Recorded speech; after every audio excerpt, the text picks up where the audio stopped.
그리스도의 좋은 군사라는 제목으로 하나님의 말씀 전하도록 하겠습니다. 내년도 한국 평창에서 동계올림픽이 개최되는 거 다 들으셨을 겁니다. 하계올림픽보다는 규모가 좀 작지만 동계 스포츠로서는 규모가 제일 크고 세계인의 축제라고 할 수 있는 자리죠. 그런데 최근에 국제올림픽위원회인 IOC의 그런 결정으로 인해서 러시아가 참석하지 못한다라는 빅뉴스를 보았습니다. 러시아는 전통적으로 동계올림픽의 강자죠. 전체 메달 가운데 3분의 1 이상을 쓸어가는 나라가 러시아이고 그만큼 훌륭하고 실력이 좋은 선수들이 많다라는 얘기입니다. 그런데 그 선수들, 특별히 러시아 전체가 참석하지 못하게 됐으니 평창올림픽을 준비하는 한국 측에서 비상이 걸렸다라고 합니다. 왜냐하면 올림픽의 흥행에 있어서 러시아 나라가 굉장히 중요한데 굉장히 아주 강 나라가 이것을 빠지게 되니까 준비하고 있는 이 평창 그 올림픽위원회에서 아주 큰 비상이 걸렸다라는 겁니다. 그런데 국제올림픽위원회가 왜 이렇게 강한 결정을, 강한 제재를 내렸는지 여러분들 혹시 들으셨습니까? 지난 2014년 소치 올림픽, 동계올림픽 때 러시아 선수들이 불법적으로 그리고 조직적으로 불법 약물을 투여한 것이 증거가 나온 겁니다. 생각해 보십시오. 전 세계 운동선수들의 목적은 메달을 따는 거죠.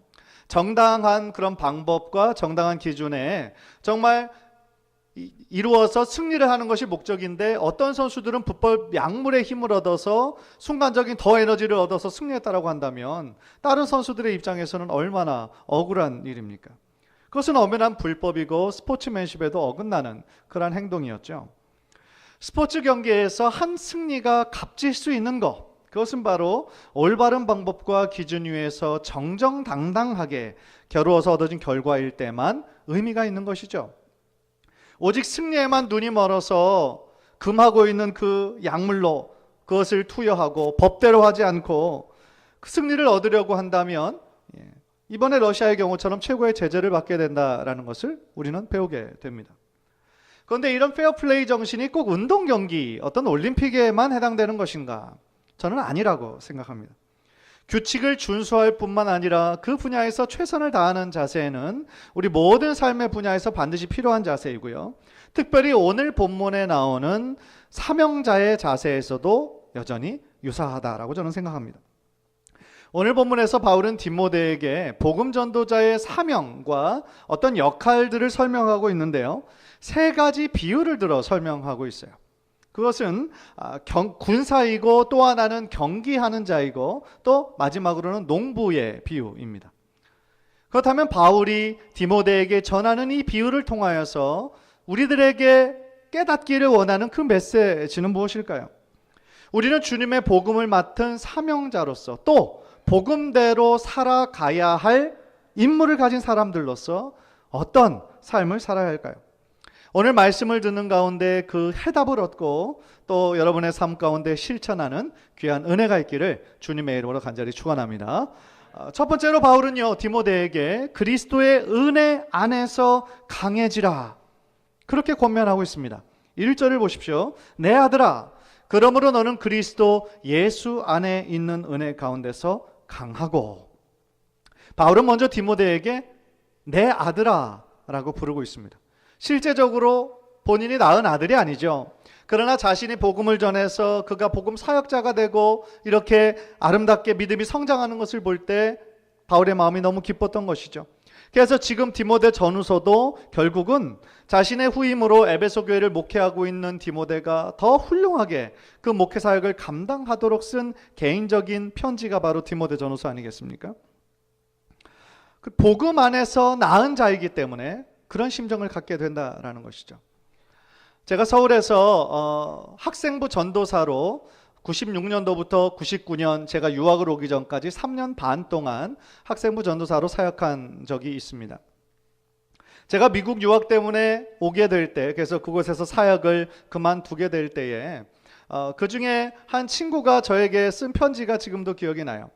학생 수가 약 20명에서 25명 정도 되는 큰 규모의 교회는 아니었는데 그 중에서 목사가 2명이 나오고 또 사모가 1명이 나왔습니다. 그래서 그들을 지금 이렇게 계속 연락하며 지내고 있는데 그들을 바라보기만 해도 참 마음이 뿌듯하고 참 자랑스러워요. 그런데 그때 제가 이제 유학 때문에 어쩔 수 없이 떠나서 많은 학생들이 참 서운해하고 아쉬워하고 슬퍼하고 그랬는데 한 편지가 뭐라고 써여졌냐면 지금 목사가 된 그 친구예요. 전도사님은 저에게 아버지 같은 사람이에요.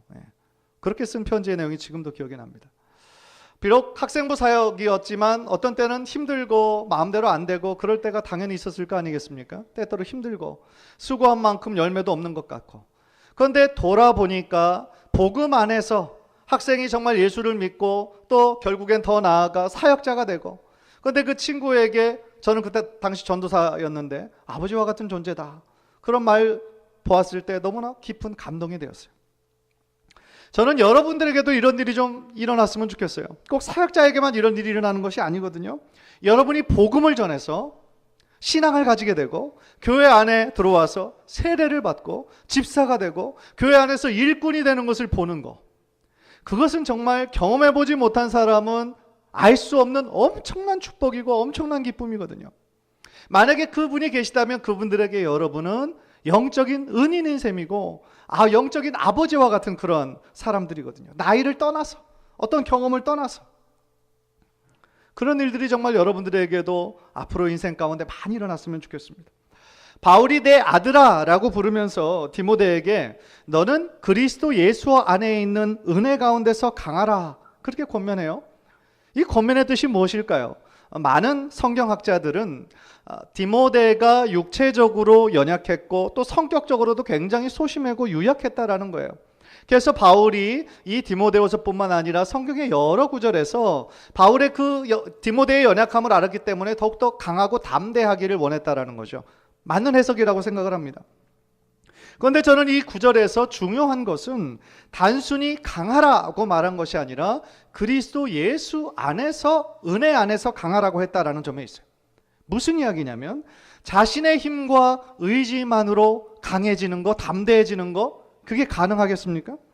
그전에는 작은 일에도 정말 소심하고 작은 일에도 두려워하던 사람이 갑자기 그냥 어느 날 나 오늘부터는 이제 강해질 거야, 담대해질 거야 한다고 해서 그게 순식간에 강해지느냐고요. 그런 일은 일어나지 않는 거죠. 그렇기 때문에 바울은 디모데에게 그리스도의 은혜를 힘입어서 강해져야 한다라고 말씀하고 있는 거죠. 사실 강하다라고 해석된 엔디나무라고 하는 헬라어를 보니까요, 강하다, 권능을 부여받다, 힘을 받다라는 뜻을 가지고 있어요. 즉 은혜 가운데서 강하다라고 하는 것은 하나님으로부터 오는, 내 자신에 있는 것이 아니라 하나님으로부터 오는 큰 힘과 권능을 받는 것을 뜻하는 거예요. 그래서 그런 의미에서 그 태를 봐도 현재 수동태로 쓰여져 있습니다. 스스로 강해지는 것이 아니라 누군가에 의해서, by someone, by something, 의해서 강하게 되어야 된다라는 그런 의미인 거죠. 다시 말하면 디모데 스스로 강해질 수 있는 능력이 그 안에는 없습니다. 오직 그리스도 예수 안에 있는 은혜 가운데서 강해질 수 있다라는 뜻인 거예요. 또한 그 말이 현재 수동태로 쓰였다라는 것은 어떤 지속적인 의미가 있는 거예요. 그것은 무슨 뜻이냐면은 디모데가 지속적으로 그리스도 예수의 은혜 가운데 머물러 있어야 된다라는 그런 뜻이에요. 사랑하는 성도 여러분, 우리들의 신앙생활은 수동태일 때가 많습니다. 아니, 정말 참된 신앙생활은 수동태가 되어야 한다라고 저는 생각합니다. 생각해 보십시오. 우리의 힘으로 무엇인가를 노력해서 얻으신 것이 있습니까? 여러분들이 혹시 구원에 있어서 여러분들이 어떤 선행을 통하여서, 노력을 통하여서 구원을 얻으신 분이 혹시 계십니까? 만약에 어떤 좋은 일을 많이 해서 구원을 얻은 사람이 한 사람이 더 있다고 한다면 그 사람은 참 은혜의 의미를 모를 것이 당연합니다. 왜 그런 줄 아십니까? 그 선한 일로 인해서 구원받았다라는 것이 결국 그 사람에게 자랑이 되고 자기 의로 너무나 쉽게 변질될 것이기 때문에 그렇습니다. 우리 사람의 본성은 그래요. 제가 지금까지 살아온 인생을 살펴봐도 제 인생도 철저하게 수동태였어요.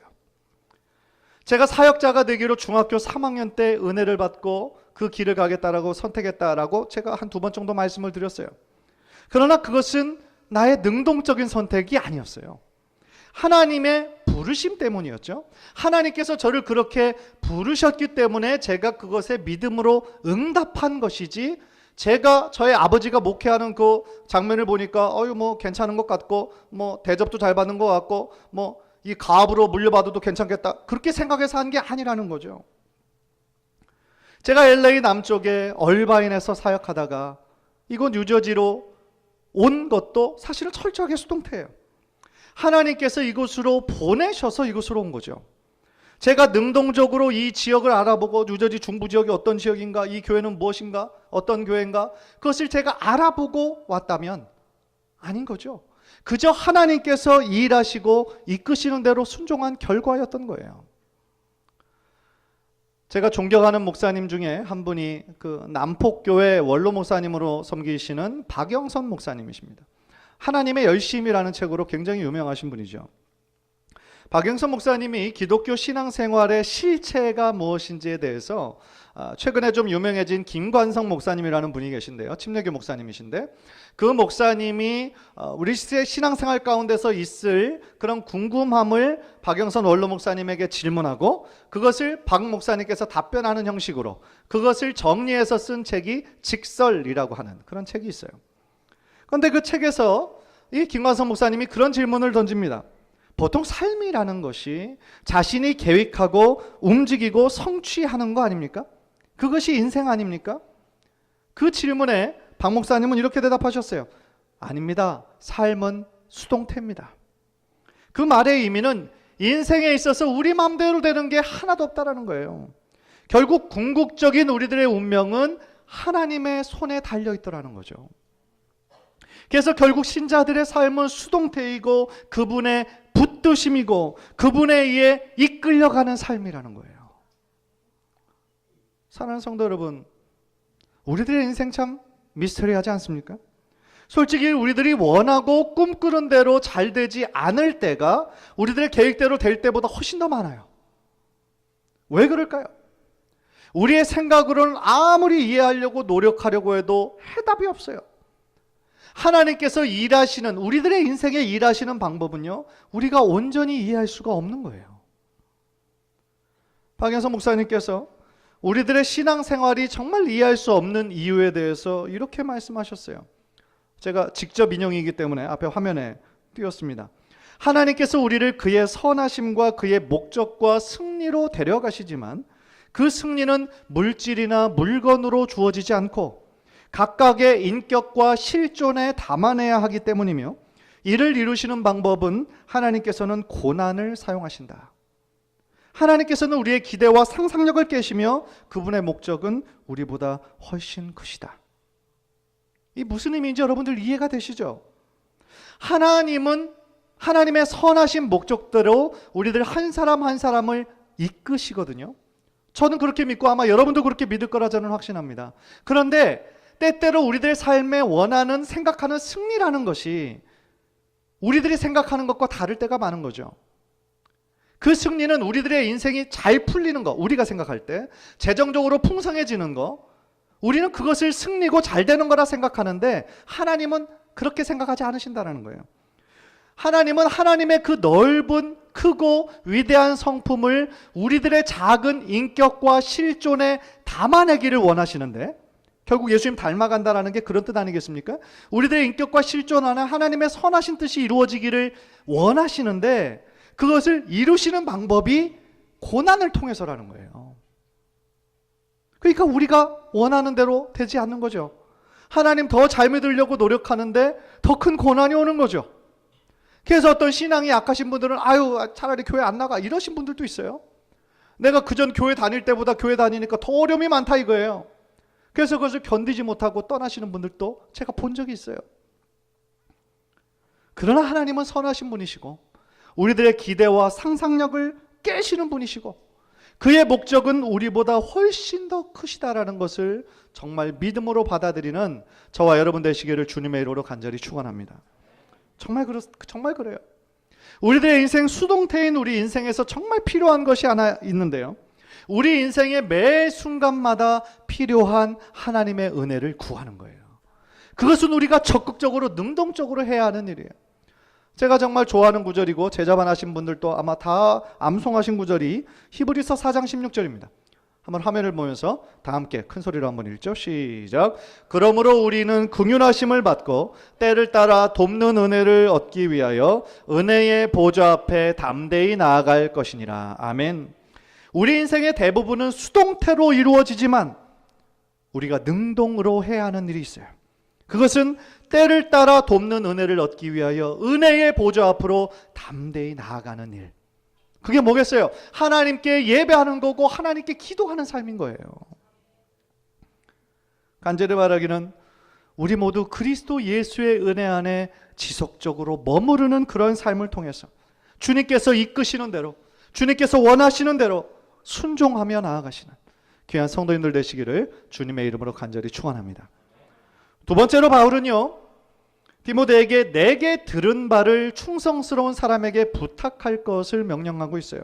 그게 2절인데요. 또 내가 많은 증인 앞에서 내게 들은 바를 충성된 사람들에게 부탁하라.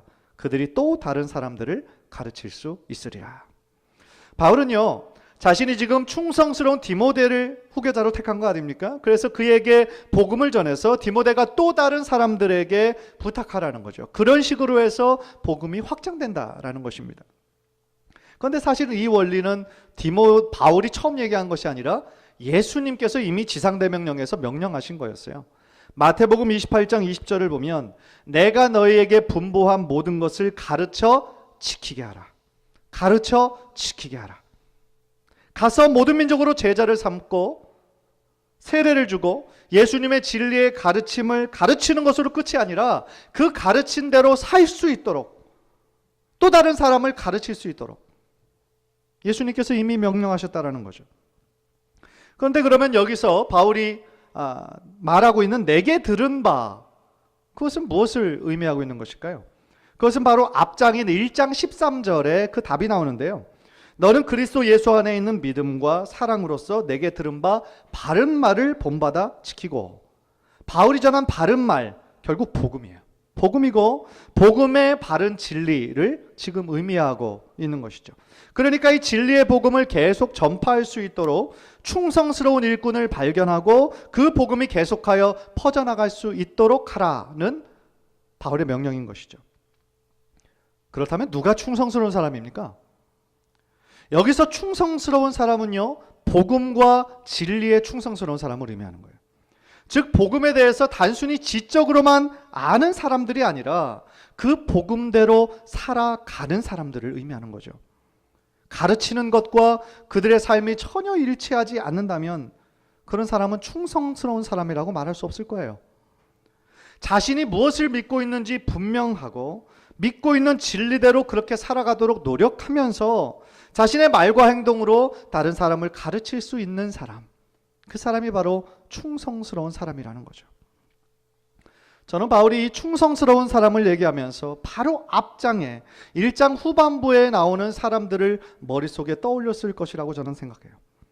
1장 15절부터 마지막 절까지를 읽어보면요, 바울이 디모데에게 자신을 배신하고 떠난 사람들이 있었고 또 하나 자신을 끝까지 지키고 충성했던 사람을 이야기하고 있어요. 1장 15절을 보면 아시아에 있는 모든 사람이 나를 버린 이 일을 네가 아나니 그 중에는 부겔로와 허모게네도 있느니라. 이 구절을 통해서요, 바울이 그 아시아에서 사역할 때, 에베소를 포함한 그 지역에서 사역할 때에 꽤 많은 숫자의 성도들이, 다라고 표현했지만 이거는 좀 과장된 것 같고요, 꽤 많은 숫자의 성도들이 바울을 버리고 떠난 거예요. 이 부분에 대해서 지금 바울이 굉장히 서운한 마음이 이 가운데 들어있는 거죠. 바울도 우리와 똑같은 성정을 가진 사람이죠. 그렇기 때문에 주변의 사람들이 자신을 떠나는 데 대해서 많은 상처를 받은 거예요. 그래서 이것이 공적인 서신, 교회에다 보내는 서신이라면 혹시 안 썼을 수도 있지만 지금 사랑하는 믿음의 아들 디모데에게 개인적으로 보낸 편지이기 때문에 이 내용이 지금 들어가 있는 거죠. 생각해 보십시오. 바울을 떠난 많은 사람들도요, 처음에는 바울과 함께 복음을 위해 헌신하겠다라고 다짐한 사람들이었죠. 그런데 아시아의 많은 성도가 자신을 떠나고 또 바울이 로마 지하의 감옥에 2차로 투옥되니까 에베소의 성도들 대부분이 또 바울을 배반하고 떠난 거예요. 그리고 그 중에 부겔로 허모게네라는 사람이 주동적인 인물이었던 것 같아요. 그래서 특히나 바울의 마음을 아프게 한 거죠. 그러나 바울에게는 큰 위로와 기쁨이 되는 사람이 있었어요. 그것이 바로 오네시보로라는 사람이었습니다. 16절 17절 보면은요, 원하건대 주께서 오네시보로의 집에 긍휼을 베푸시옵소서. 그가 나를 자주 격려해주고 내가 사슬에 매인 것을 부끄러워하지 아니하고 로마에 있을 때에 나를 부지런히 찾아와 만났음이라. 오네시보로는 바울이 감옥에 갇혀 있을 때, 감옥에 갇힌 그 사실에 대해서 부끄러워하지 않았어요.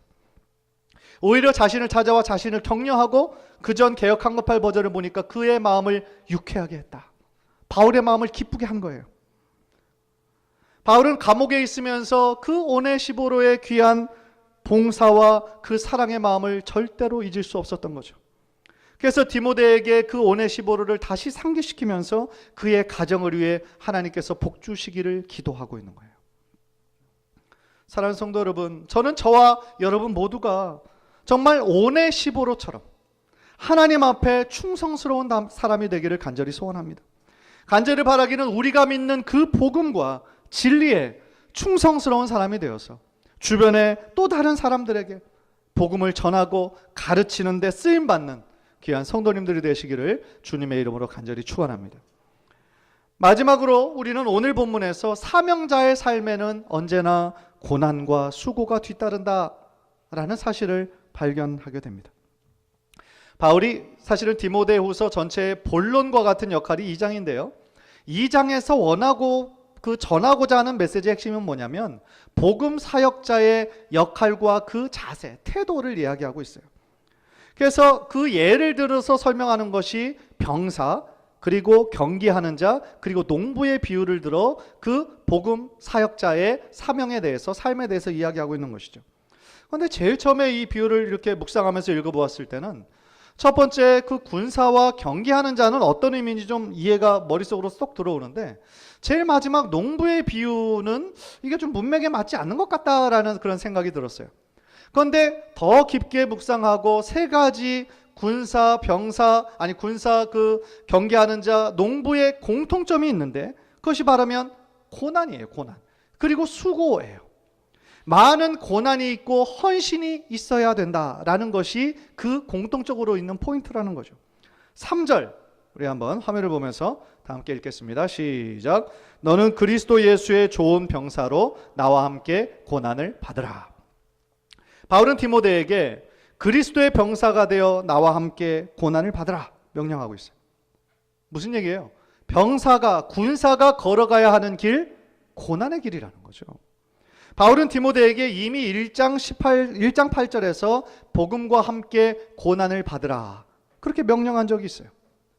군사의 특징 뭡니까? 4절에 나오는 대로 자기 생활에 얽매이지 않는 거예요. 자기 사생활이 없죠, 군인에게는. 그래서 자기를 모집한 대장을 기쁘게 하는 것이 군인, 병사의 역할이에요. 다시 말하면 대장이 명령하는 대로 그저 전적으로 순종하는 사람, 훈련받아야 하는 사람, 그 사람이 바로 병사인 것이죠. 마찬가지로 대장이 가는 곳에 함께 가고 대장이 고난을 받으면 그 대장과 함께 고난을 기꺼이 받아내야 하는 사람이 바로 군사, 병사의 임무인 거예요. 누가복음 9장 62절에 이런 말씀이 있습니다. 한번 화면을 통해서 다 함께 읽죠. 예수께서 이르시되 손에 쟁기를 잡고 뒤를 보는 자는 하나님의 나라에 합당하지 아니하니라 하시니라. 아멘. 손에 쟁기를 잡으면 앞만 보고 나가야죠. 그런데 손에 쟁기를 잡고 뒤를 돌아보면 어떻게 됩니까? 그 쟁기를 잡는 것이 이리저리 막 삐뚤어지겠죠. 그런데 쟁기를 잡고 뒤를 보는 사람은 하나님의 나라에 합당하지 않다라는 거예요. 마찬가지입니다. 좋은 군사의 특징은 자기 생활에 얽매이지 않고 대장이신 그리스도와 함께 고난을 받는 사람인 거예요. 만약에 어떤 사람이 군사로 징집됐는데 한참 막 총검수를 훈련하고 지금 열심히 막 훈련받는 중에 갑자기 셀폰이 울렸다고 가정해보세요. 뭐 그런 일은 없죠. 셀폰이 막 요란하게 띠리링 하면서 울렸어요. 막 모든 사람이 이게 무슨 일인가 해서 갑자기 딱 받았는데 그 사람이 딱 받으면서 엄마? 그럼 나야 잘 지내지. 교관님 잠깐만 내가 엄마한테 전화 가서 그러는데 5분만 내가 좀 쉬겠습니다. 만약에 이렇게 하는 사람이 있다면 그건 뭐 당나라 군대보다 더한 거죠. 그죠? 그런 군사는 아예 없는 거죠. 군사에게 무슨 사생활이 있느냐는 거예요. 대장이 시키는 대로 순종하는 사람. 그 사람이 바로 병사입니다. 그렇다면 우리의 대장은 누구예요? 예수님이죠. 예수님. 그리스도 예수의 병사는 예수님을 위해 살고 그분을 따라가기 위해 삶의 대가를 지불하는 사람인 것이죠. 이따가 설교 부를 찬송가 믿는 사람들은 군병 같으니 찬송의 그 후렴을 보면 믿는 사람들은 군병 같으니 앞에 가신 줄을 따라갑시다. 우리를 군사로 불러주신 것이 확신하다면 우리 군사들에게 요구되는 것은 바로 이건 거죠. 앞장서서 걸어가시는 예수님, 우리의 대장 되신 예수님 바라보면서 우리도 그 길을 따라가는 거죠. 또 바울은 경기하는 자 그리고 농부의 비유를 들어서 좋은 사역자의 태도에 대해서 설명하고 있죠. 그것이 이제 5절 6절인데요. 경기하는 사람, 운동선수들 최고의 꿈은 뭡니까? 1등이 되고 메달을 따는 거예요. 그런데 아까 제일 처음에도 말씀드렸던 것처럼 법대로 경기해야 된다는 거예요. 법대로 정해진 방법과 정해진 시간 안에서 해야 된다는 거죠. 그것이 법대로 이루어지지 않는다면 그 승리 아무 의미가 없는 거예요. 한 달리기 선수가 정말 빨리 뛰어서 1등을 했는데 알고 보니까 다른 사람들보다 먼저 출발을 하거나 앞에서 출발을 했어요. 그러면 그것은 승리에 아무런 의미가 없는 거죠. 오히려 불법 출발한 사람이고 그 승리를 부정 출발한 사람이 되는 거죠. 따라서 이 구절에서 말하는 바는 뭡니까? 경기하는 자가 승리의 면류관을 얻기 위해 값비싼 대가를 지불해야 한다. 그런 거예요. 그렇다면 농부의 비유는 뭘까요? 이것도 마찬가지예요. 이것도 역시 농부의 수고와 헌신적인 노력이 있어야 된다는 거죠. 남들보다 더 좋은 씨를 뿌리고 더 많이 노력해야 더 좋은 열매를 많이 거두게 된다는 거예요. 결국 바울이 좋은 병사와 또 좋은 경기자와 또 농부의 비유를 통해서 강조하고자 하는 바는 너무나 명백합니다. 예수 그리스도의 일꾼으로 복음을 위해 수고하고 더욱더 대가를 지불하는 삶을 살아야 한다라는 것이 오늘 말씀의 결론인 거예요. 승리를 위해 자신의 사생활을 포기하고 오직 대장을 따라 기꺼이 고난받는 군사처럼, 승리의 면류관을 얻기 위해 최선을 다해 수고하고 헌신하는 경기자처럼, 수확을 위해 열심히 일하는 농부처럼 그리스도의 일꾼들도 복음의 아름다운 결실을 위해 최선을 다해 노력해야 한다라는 사실입니다. 사랑하는 성도 여러분, 예수님을 대장으로 모시고 사는 우리 모든 사람들이 걸어야 하는 길은 절대로 쉬운 길, 편안한 길이 아닙니다. 오히려 고난의 길이고 십자가의 길이에요. 왜냐하면 복음대로 살아가야 하는 삶은 이 세상의 가치관과 매치할 수가 없어요. 복음대로 살아가야 하는 그 삶은 이 세상과 거슬르는 삶을 살아야 할 때가 많이 있기 때문에 그렇습니다. 따라서 주님을 더 열심히 믿는 자에게, 더 열심히 추구하는 자에게 더 많은 고난이 있는 거예요. 혹시 지금 여러분의 삶에 많은 어려움이 있고 고난이 있으십니까? 힘내십시오. 지금 여러분들이 정말 올바른 길을 걸어가고 있다는 삶의 증거가 되는 거예요. 주님이 걸어가신 그 길, 편안한 길은 한 번도 없었어요. 십자가의 길이었다라는 거 우리는 늘 기억해야 할 줄 믿습니다. 간절히 바라기는 우리들의 삶이 때로 힘들고 고난이 있다 할지라도 우리의 대장 되신 예수님을 더욱더 바라보고 나아가셔서 끝내 승리하는 복된 인생을 사시는 우리 귀한 성도님들 되시기를 주님의 이름으로 간절히 축원합니다.